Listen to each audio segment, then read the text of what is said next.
कोलकाता के आरजीकर अस्पताल में 14 अगस्त की रात हुई तोड़फोड़ को लेकर कलकत्ता हाईकोर्ट ने नाराजगी जाहिर की है।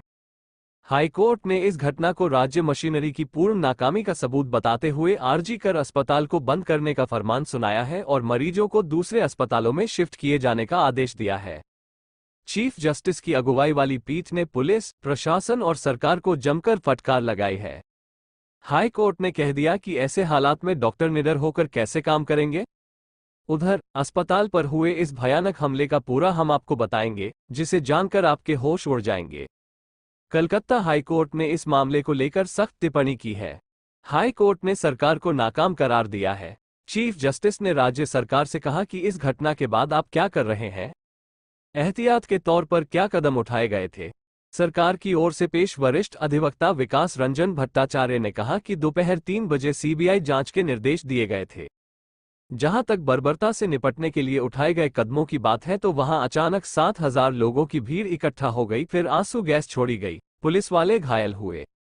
हाई कोर्ट ने कहा कि आमतौर पर अगर लोग अस्पताल में घुसते हैं तो आपातकालीन स्थिति में पुलिस को वहां मौजूद रहना पड़ता है। अगर 7,000 लोग प्रवेश करते हैं तो यह मानना मुश्किल है कि राज्य की विफलता नहीं है।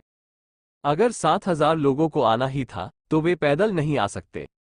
ये राज्य मशीनरी की पूरी तरह विफलता है। राज्य सरकार ने कहा कि हमने अब सब कुछ संभाल लिया है।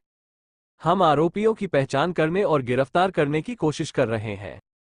कोर्ट ने फटकारते हुए कहा कि घटना के बाद ये सब क्यों? राज्य ने इस पर पहले ध्यान क्यों नहीं दिया? कोर्ट ने नाराजगी से कहा कि अगर 7,000 लोग इकट्ठा हुए तो ये प्रशासन की 100% नाकामी है। अगर 15 लोग घुसे तो हम समझ सकते हैं कि सुरक्षा में चूक हुई है। इस पर सरकार ने सफाई दी कि हमने यह नहीं कहा कि 7,000 लोग थे। कोर्ट ने सरकार से कहा कि वो हलफनामा दाखिल करे। राज्य सरकार के वकील ने कहा कि हमें भी इस घटना पर दुख है। इस पर कोर्ट ने कहा कि हमने आपकी बात सुनी, इसे रिकॉर्ड पर दर्ज करें। हमें बर्बरता किए जाने को लेकर कई संदेश मिले हैं। ये घटना क्यों हुई? लोगों ने क्यों घुसकर तोड़फोड़ की? ये बातें समझ में नहीं आती। क्या ये कानून और व्यवस्था की विफलता है? आपको समझना चाहिए कि राज्य की आम जनता किस पीड़ा से गुजर रही है। ऐसा कुछ होना चाहिए जिससे जनता और कोर्ट के मन में विश्वास पैदा हो। कोर्ट ने तल्ख टिप्पणी करते हुए कहा कि चलो हर मरीज को दूसरे अस्पताल में शिफ्ट कर देते हैं। अस्पताल बंद कर दो, सब सुरक्षित रहेंगे। अस्पताल बंद कर दो, यही सबसे अच्छा है। अब बात हमले वाली रात की। 14 और 15 अगस्त की दरमियानी रात को कोलकाता के आरजीकर मेडिकल कॉलेज अस्पताल में जो कुछ हुआ वो भयानक था। उपद्रवियों की भीड़ ने अचानक अस्पताल में घुसकर ऐसी तोड़फोड़ मचाई कि हर कोई सहम गया। और तो और हमलावरों ने आंदोलनकारियों के मंच, पुलिस चौकी और इमरजेंसी बिल्डिंग को भी नहीं बख्शा। अब सवाल ये है कि क्या ये हमला एक पूर्व नियोजित साजिश का हिस्सा था? क्या कोई ऐसा है जो इस आंदोलन को कुचल देना चाहता है? क्या कोई है जो इस वारदात के सबूत मिटा देना चाहता है? अगर हाँ, तो वो कौन है? बुधवार यानी 14 अगस्त की रात को कोलकाता के आरजीकर मेडिकल कॉलेज अस्पताल के आंदोलनकारी छात्रों का एजेंडा कुछ ऐसा ही था। अपनी सहकर्मी और दोस्त के साथ हुए बलात्कार और कत्ल की वारदात से गुस्साई लड़कियां इस रात अपनी बात रखने वाली थी, लेकिन इससे पहले कि ऐसा हो पाता, कुछ ऐसा हो गया। अचानक सैकड़ों हुड़दंगियों की भीड़ ने आरजीकर मेडिकल कॉलेज अस्पताल पर हमला कर ऐसी तोड़फोड़ मचाई कि अस्पताल में काम करने वाले मुलाजिमों से लेकर मरीजों तक सबकी सांसें अटक गईं। यहां तक कि अस्पताल में तैनात पुलिसकर्मियों के लिए भी जान बचाना मुश्किल होने लगा। जिसे जिधर मौका मिला वो उधर ही भागकर खुद को भीड़ के हाथों से बचाने की कोशिश करने लगा। हमला कुछ ऐसा था कि अस्पताल के इमरजेंसी डिपार्टमेंट का ticket counter, hybrid critical care unit यानी HCCEU, क्रिटिकल केयर यूनिट यानी CCEU, मेडिकल स्टोर रूम समेत और भी कई अहम हिस्सों को हमलावरों ने चकनाचूर कर डाला। भयानक तोड़-फोड़ मचाए, खिड़की दरवाजों से लेकर अलमारियों, बेड, बिस्तरों, फर्नीचरों के साथ साथ छत पर लगे सीलिंग फैन तक को तोड़ मरोड़ कर रख दिया। और तो और भीड़ ने अस्पताल परिसर में मौजूद पुलिस चौकी तक उखाड़ डाली। पहले तो कुछ देर तक लोगों को समझ ही नहीं आया कि आखिर ये माजरा क्या है। तोड़फोड़ और हंगामे पर उतारू ये भीड़ क्या आंदोलनकारियों का ही हिस्सा है या फिर ये कोई बाहरी लोग हैं? आखिर ऐसे हिंसक हमले की वजह क्या हो सकती है? लेकिन जब हमलावरों ने खुद आंदोलनकारियों के मंच और उस पर लगे कुर्सियों और पंखों को भी तोड़ना और बर्बाद करना शुरू कर दिया, तो फिर लोगों को ये बात समझ में आ गई कि हमलावर वो बाहरी लोग हैं जो अस्पताल में चल रहे आंदोलन और आंदोलनकारियों को नुकसान पहुंचाना चाहते हैं। इसके बाद तो हमलावर देखते ही देखते अस्पताल के इमरजेंसी बिल्डिंग में दाखिल हो गए और सीढ़ियों और लिफ्ट से ऊपरी मंजिलों तक जा पहुंचे। वहां भी तोड़फोड़ और बवाल का सिलसिला चलता रहा।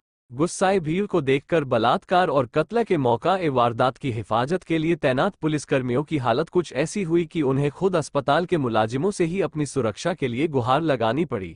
कई पुलिसकर्मियों ने खुद को बचाने के लिए अपनी वर्दी तक उतार ली ताकि उनकी पहचान ना हो सके। लेकिन इत्तेफाक से सीन ऑफ क्राइम के बेहद करीब पहुंचने के बावजूद हमलावर उससे छेड़छाड़ करने में नाकाम रहे।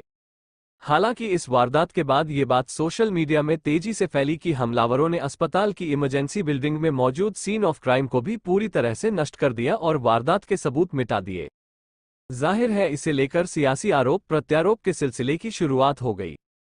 यहां तक कि कोलकाता पुलिस को भी सीन ऑफ क्राइम को लेकर अपनी सफाई देनी पड़ी, लेकिन लोगों के सवाल जस के तस बने रहे। इन हालत में आज तक सबसे पहले उस सेमिनार हॉल तक पहुंचा जहां 8 और 9 अगस्त की दरमियानी रात को एक ट्रेनी डॉक्टर के साथ बलात्कार और कत्ल की वारदात हुई थी। अब सवाल ये है कि आखिर इस तोड़फोड़ के पीछे हमलावरों की मंशा क्या थी? क्या वो आंदोलनकारी छात्रों को डराना और आंदोलन से हटाना चाहते थे, या फिर हमलावरों का असली इरादा सीन ऑफ क्राइम को नष्ट कर सारे सबूत मिटा देना था? कहीं ऐसा तो नहीं कि हमलावर अस्पताल प्रशासन और सिस्टम से नाराज होकर अपनी खींच मिटा रहे थे? जाहिर है अब पुलिस को आधी रात का सच जानने के लिए इन्हीं सवालों के जवाब ढूंढना है, क्योंकि एक साथ इतने लोगों की भीड़ अचानक ही इकट्ठी नहीं हो सकती। जाहिर है इस भीड़ के पीछे कोई तो ऐसा है जो इतने लोगों को अस्पताल तक लाने और उन्हें उकसाकर अस्पताल पर हमला करवाने का मास्टरमाइंड है। फिलहाल पुलिस को उसी मास्टरमाइंड की तलाश है। अगर तो ये हमलावर आंदोलनकारी छात्रों पर हमला कर उन्हें आंदोलन से पीछे हटने की मजबूर करना चाहते थे, तो फिर शक की सुई सत्ताधारी पार्टी तृणमूल कांग्रेस की तरफ ही घूमती है, क्योंकि ये आंदोलन फिलहाल तृणमूल ही गले की फांस बना है। बंगाल विधानसभा में विपक्ष के नेता शुभेंदु अधिकारी ने भी कुछ ऐसे ही इल्जाम लगाए हैं। हालांकि तृणमूल के सांसद अभिषेक बनर्जी ने आंदोलनकारियों का समर्थन करते हुए अस्पताल में हमला करने वालों पर बगैर किसी भेदभाव के फौरन कानूनी कार्रवाई करने की मांग की है। ऐसे में देखा जाए तो हर कोई हमलावरों के खिलाफ नजर आ रहा है, लेकिन हमलावर है कौन, इसका जवाब फिलहाल किसी के पास नहीं। फिलहाल कोलकाता पुलिस ने इस सिलसिले में करीब 12 लोगों को गिरफ्तार किया है, उनसे पूछताछ कर रही है। इसी के साथ साथ सोशल मीडिया पर कोलकाता पुलिस ने हमलावरों की कुछ तस्वीरें फ्लोट कर उनके बारे में सुराग देने की अपील भी लोगों से की है। पुलिस ने कहा है कि हमलावरों की भीड़ में बहुत से लोग ऐसे थे जो हाफ पैंट, टी शर्ट या फिर सिर्फ बनियान पहने ही आरजी कर अस्पताल तक पहुंचे थे। ऐसे में शक है कि ये लोग कहीं दूर दराज से नहीं आए, बल्कि ये आसपास के ही लोग थे जिन्हें हमले के लिए तैयार करके यहां तक लाया गया था। मगर कमाल ये है कि इस पूरी अराजकता के लिए अब कोलकाता पुलिस के कमिश्नर विनीत कुमार गोयल अब मीडिया को ही कसूरवार ठहराने लगे हैं। बहरहाल आधी रात के हंगामे को लेकर एक दूसरे को जिम्मेदार ठहराने के खेल में जो सबसे बड़ा सवाल अब भी जस का तस है, वो है आखिर अस्पताल में हुए तोड़फोड़ के पीछे कौन है जो आंदोलनकारियों से नाराज है, और कौन है जो इस मामले के सच पर पर्दा डालना चाहता है। क्योंकि हमले के तरीके और वक्त को देखकर एक बात तो साफ है कि यह हमला अचानक से नहीं हुआ, बल्कि इसके पीछे एक सोची समझी साजिश थी।